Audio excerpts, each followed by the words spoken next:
नमस्कार, times of Swaraj में आप सबों का स्वागत है। मैं हूं संतोष सिंह और आज हम टाइम्स ऑफ स्वराज में बात कर रहे हैं अनुभव भी कोई चीज़ होती है, एक्सपीरियंस। मैंने आपको कहा था कि लैंड फॉर जॉब मामले में लालू परिवार को फिलहाल कुछ भी नहीं होने वाला है। जमानत उन्हें मिलना है, मिलना है, मिलना है। जमानत उन्हें मिल गया। अब अगली सुनवाई होनी है, लेकिन समस्या जमानत नहीं है और ना ही जमानत को लेकर जो माहौल बनाने की कोशिश हुई उसके पीछे कोई तथ्य था। लेकिन समस्या है जो आज से अब शुरू हो गई है, क्योंकि इस केस में जो चीज़ें सामने आ रही हैं वो लालू परिवार को सुकून देने वाला नहीं है। अब अगली तारीख में इसका एक प्रोसेस समझ लीजिए। अगली तारीख में चार्ज फ्रेम होगा और जब चार्ज फ्रेम होगा तो आप उस चार्ज फ्रेम के खिलाफ कोर्ट में अपनी दलील दे सकते हैं कि नहीं, हम पर गलत चार्ज फ्रेम किया गया, हम पर जो आरोप लगाया गया है वो आरोप पूरी तौर पर गलत है। और जो तेजस्वी कह रहे हैं, स्वाभाविक तौर पर जिस दौर में 4 से 9 के बीच ये सारी चीज़ें हुई हैं, उस दौर में वो स्कूल के छात्र थे, क्रिकेट खेलते थे, स्कूल आते थे, जाते थे। उनका इस केस से क्या वास्ता हो? ये तो वाकई तौर पे इनका ये कहना महत्वपूर्ण तो है। तो ज़रा पहले सुनिए, कोर्ट से बाहर आने के बाद, जब जमानत से छुटकर जब बाहर आए हैं, तो वो क्या कह रहे हैं। और न्याय मिला है, लेकिन आप जानते ही हैं ये कोई मामला खास तौर पे मेरे ऊपर तो बनता ही नहीं है। मेरा तो दूर दराज से रेलवे से कोई लेना देना नहीं। उस समय तो हम पढ़ाई करते थे आर के पुरम में, क्रिकेट खेला करते थे, तो उससे कोई मेरा मतलब नहीं। राजनीतिक पॉलिटिकल वेंडेटा के तहत ये सारी चीज़ें हो रही हैं। और आज भी आप लोगों ने देखा है कि संजय सिंह जो है उनके यहाँ रेड पड़ा, कल पत्रकार जो हैं उनको ज़बरदस्ती जो है फंसाया जा रहा है। तो एक विंडिक्टिव एक पॉलिटिक्स जो है वो हो रहा है। आप सच बोलिएगा, जनता की बात कीजिएगा और जवाब चाहिएगा सत्ता पक्ष के लोगों से, तो ये कार्रवाई होती रही है। तो इसलिए हम सब लोग जो है निफिक्र हैं इस चीज़ को लेकर के। हम लोग भी जान रहे थे और आप लोगों को पता होना चाहिए कि कितनी बार हमने इस बात को दोहराया है कि जब हमारी सरकार बनी महागठबंधन की, 9 अगस्त को जो है पिछले साल ही बीजेपी को हम लोगों ने बाहर किया, उसी दिन हमने कह दिया था कि अब रेड छापे ये सारा चीज़ होगा। हालांकि चार्जशीट में नाम नहीं था, सप्लीमेंट्री चार्जशीट में नाम आया, लेकिन ये सब लोगों को पता था अगर आप भाजपा से लड़िएगा तो ये होना ही है, लेकिन अगर आप भाजपा के साथ जाइएगा तो आपके सारे केस मुकदमे दूर हो जाएंगे। तो आपने सुना कि वो क्या कह रहे हैं, लेकिन मुश्किलात तो है, क्योंकि इस केस का जो दूसरा पहलू है वो पहलू चारा घोटाला से भी मजबूत पहलू है।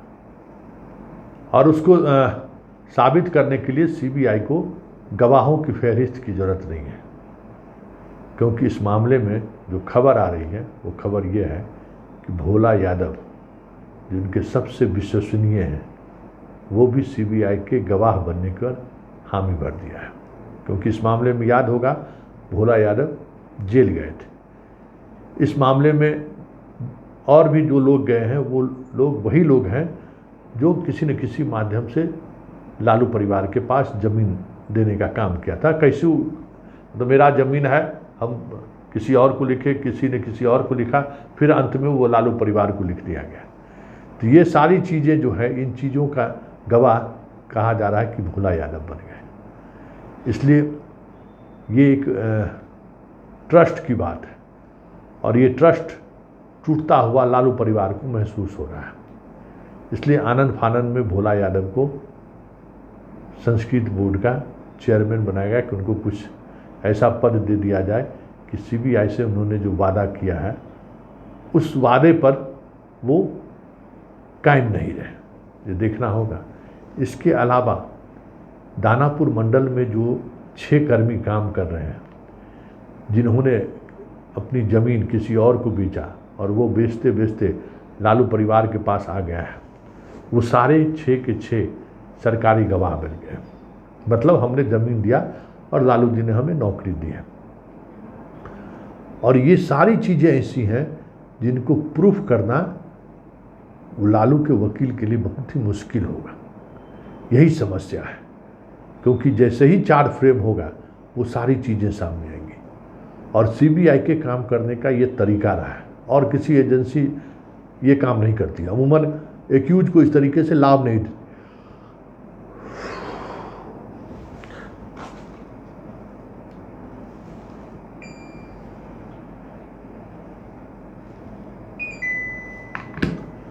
ये सिर्फ सीबीआई ही करती है कि सीबीआई किसी केस में कन्विक्शन हो, इसके लिए उस केस के एक्यूज को ही गवाह बना लेते हैं, बाकी एजेंसी नहीं करती है। तो सीबीआई इस मामले में कामयाबी हासिल कर ली है कि लालू परिवार के करीबी भोला यादव और जिन जिन लोगों को नौकरी मिली है, वो बिहार में जो लोग हैं वो लोग सरकारी गवाह बन गए। और ऐसी स्थिति में लालू और लालू के परिवार की मुश्किलें बढ़ सकती हैं, क्योंकि वो सारी जो ज़मीनें अर्जित की गई हैं, जो कहा जाता है कि उसके बदले में उन्हें नौकरी दी गई, वो सारी ज़मीन कहीं न कहीं किसी न किसी रूप में पूरे परिवार के बच्चों के बीच वितरित किया गया है। मतलब उस ज़मीन का लाभुक परिवार के सदस्य हैं। और अगर भोला यादव इस तरीके से कहा जा रहा है कि अगर वो चीज़ें अगर इस तरीके से चल रही है तो फिर मुश्किल हो सकता है। इसलिए लालू परिवार को जमानत समस्या नहीं था, जमानत पर छूटना कोई खबर नहीं है। खबर यह है कि चार्ज फ्रेम के लिए जो तारीख निर्धारित की गई है और चार्ज फ्रेम कराने में सीबीआई सफल रही, तो एमएलए एमपी कोर्ट में एसपीडी ट्रायल में सुनवाई का प्रावधान है। वर्तमान में राबड़ी देवी भी हैं और तेजस्वी यादव भी हैं। इस वजह से केस का एसपीडी ट्रायल होगा, और एसपीडी ट्रायल होगा तो जो गवाह की स्थिति है, चारा घोटाले जैसे सैकड़ों गवाह नहीं है, न सैकड़ों एक्यूज है। निश्चित तौर पे सीबीआई ने उन्हीं लोगों को गवाह बनाया है जो इस स्कैम की वजह से लाभुक हुए हैं। इस पूरे प्रक्रिया में सीबीआई उन्हीं को गवाह बनाया है जो लालू परिवार को ज़मीन लिखा है, और ज़मीन कैसे कैसे लालू परिवार के पास गया है, इस कड़ी में जो लोग भी शामिल हुए हैं वह उन्हीं लोगों को सीबीआई ने गवाह बनाया है।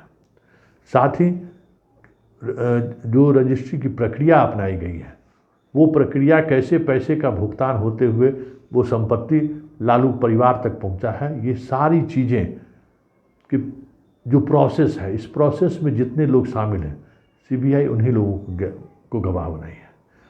और तमाम ऐसे अभियुक्त जिनकी नौकरी चली जानी चाहिए, जिन्हें जेल के सलाखों के अंदर में होना चाहिए, वो तमाम एक्यूज इस केस के गवाह बने हुए हैं।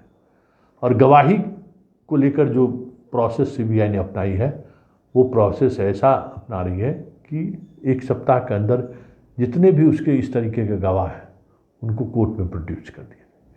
इसलिए तैयारी उस स्तर पर चल रही है। लेकिन चार्ज फ्रेम को लेकर तेजस्वी का जो तर्क है, उस तर्क पे वो सुप्रीम कोर्ट तक जा सकते हैं।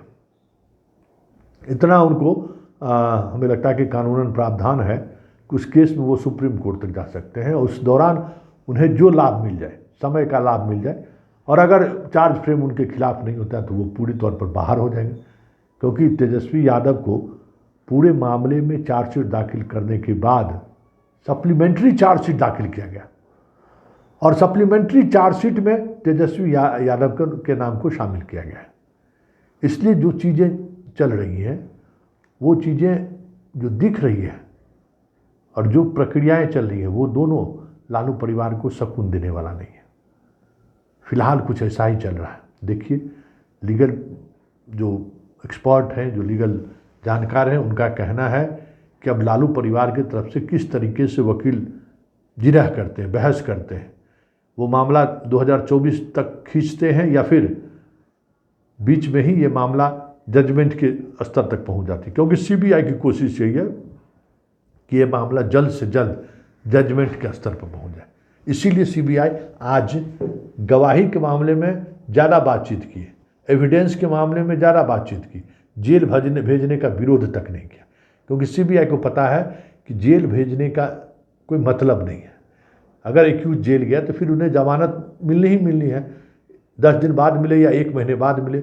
लेकिन इस वजह से जो एक अलग तरीके का माहौल बनेगा कि एक इमेज, सीबीआई की इमेज पर भी प्रभाव पड़ेगा। वैसे इमेज की बात अब रही कहाँ, लेकिन प्रभाव पड़ेगा, ये बात सीबीआई समझ रही थी। इसलिए जेल भेजने के बजाय जिनको जेल उन्होंने लोगों को भेजा जिनको उन लोगों ने गवाह बनाया। तो ये चीज़ें अब साफ दिखने लगी हैं कि लैंड फॉर जॉब मामले में, वो भले ही ये मामला उस दौर में उठा था जब आरजेडी और जदयू साथ सरकार में थे, मतलब 15 की बात कर रहे हैं, और इसी वजह से जो छापेमारी हुई थी, दोनों सरकारें, मतलब सरकार टूट गया था, मतलब गठबंधन टूट गया था। नीतीश कुमार इस मामले में काफ़ी दाव पेच के बाद इन चीज़ों को उन्होंने निर्णय लिया था कि भाई इस मामले में, भ्रष्टाचार के मामले में मेरा 0 टॉलरेंस है, हम साथ नहीं रह सकते।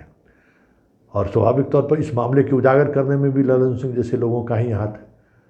लेकिन एविडेंस है, चारा घोटाला से मजबूत एविडेंस है। ऐसे में लालू परिवार को आने वाले समय में फिलहाल जो राहत आपको दिख रही है, वो राहत ज़्यादा दिनों के लिए नहीं है, क्योंकि जिस तरीके से सीबीआई आगे बढ़ रही है, परेशानी तो बढ़नी तय है, लालू परिवार की परेशानी। और इस बार तो पूरा लालू परिवार इस केस में लिपटा दिया गया है। कहते हैं ना लपटाना, पूरे परिवार को उसने लपाई। कई बहनें इस केस में शामिल हो गई हैं, वो एक्यूज हो गई है, क्योंकि वो लाभुक की सूची में। अब लाभुक की सूची को कैसे कोर्ट देखती है, ये भी देखने वाली बात है। अगर मान लीजिए कि मेरे पिताजी गलत किए, भ्रष्टाचार किए, और उस भ्रष्टाचार में अर्जित जो संपत्ति उन्होंने अर्जित की वो हमें दे दिए, हमारे बहनों को दे दिए, इस वजह से हम लोग एक्यूज हो जाएं जबकि हम लोग नाबालिग हैं, ये कहाँ तक सही है, इस पर अब कोर्ट का क्या जजमेंट आएगा, कोर्ट क्या किस नज़रिए से देखती है, ये तो वक्त बताएगा। लेकिन एक ये पॉइंट ज़रूर है, जिस पॉइंट के सहारे तेजस्वी हो, मीसा हो, या बाकी जो बहनें जिनके को एक्यूज बनाने की प्रक्रिया सीबीआई ने निभाई है, वो सारी चीज़ें उस पर निर्भर करती है। लेकिन फ़िलहाल ये राहत नहीं है, यह बस फौरी राहत है। आने वाले समय में ज़मीन के बदले नौकरी मामले में लालू यादव की मुश्किलें बढ़ सकती हैं। और ये केस एक ऐसा केस है जिस केस में चारा घोटाला से भी बड़ी सज़ा लालू यादव को और लालू यादव के परिवार के अन्य सदस्यों को भी, अगर चार्ज फ्रेम होकर चार्जशीट एक्सेप्ट करके अगर ट्रायल फेस में चीज़ें अगर प्रूफ करने में कामयाब रह गई सीबीआई, तो कह सकते हैं कि आने वाले समय में लालू परिवार इस तरीके की मुश्किलों से फ़िलहाल बाहर निकलते हुए नहीं दिख रहे हैं। और इसकी वजह से आने वाले समय में लालू परिवार पर कई और तरीके की मुसीबतें खड़ी हो सकती हैं। ये आज के सीबीआई कोर्ट के एक्शन से साफ समझ में आने लगा है।